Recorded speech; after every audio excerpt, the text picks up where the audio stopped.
Je reviens ici parce qu'évidemment c'est extrêmement important de montrer que le ministre de l'Intérieur est effectivement sur tous les fronts lorsque des incendies comme ceux-là se produisent.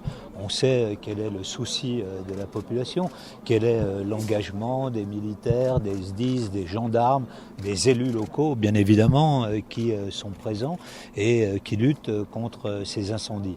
Je dois dire qu'aujourd'hui, le feu que nous avons en Corse est le seul feu que nous ayons. Il n'y en a pas d'autre sur le continent.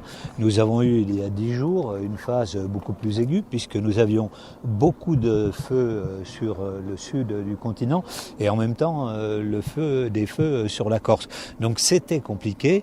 Aujourd'hui, tous les moyens aériens sont mobilisés, mais comme on me l'a dit, on me l'a expliqué, c'est le genre de feu qu'il faut attaquer sur le terrain. Et donc cela nécessite beaucoup de femmes et d'hommes engagés.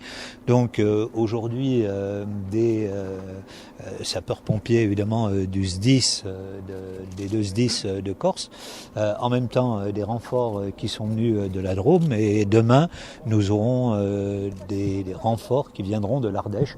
Donc chaque fois, on mobilise à la fois les forces locales et puis en même temps les forces continentales. Depuis ma dernière visite en Corse, nous avons beaucoup échangé avec nos collègues européens et donc la personne qui est chargée de la sécurité civile en Europe, qui est chypriote, va venir à Paris dans 3 semaines, de manière à ce que nous regardions si nous pouvons mettre en œuvre un rapport qui avait été fait par Michel Barnier, je crois, à l'époque, et donc qui avait dit qu'il fallait une coordination au niveau des pays européens, en particulier de ceux de l'Europe du Sud. Donc nous allons reprendre cette étude et faire une réunion des ministres de l'Intérieur, en tout cas de ceux qui sont chargés de la sécurité civile, de manière à voir si nous ne pourrions pas faire des commandes groupées, parce qu'évidemment, par exemple, pour les bombardiers, il faut remettre en route un certain nombre de lignes de production. Donc, si effectivement nous agissons en commun, c'est mieux. Nous avons le plus grave épisode que nous avons connu depuis 2003, où il y avait eu une saison extrêmement forte.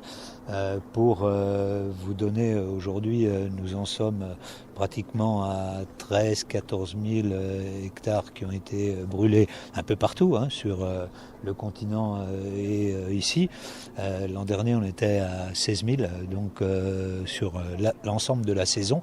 Donc évidemment que c'est un épisode particulièrement difficile que nous avons à subir. Enfin, vous voyez la sécheresse que nous avons, en plus avec un sirocco qui a soufflé au cours des derniers jours en Corse et donc d'ailleurs sur le continent, et qui fait que ça assèche donc encore plus l'air. Si le vent reprend, évidemment que nous aurons encore des difficultés.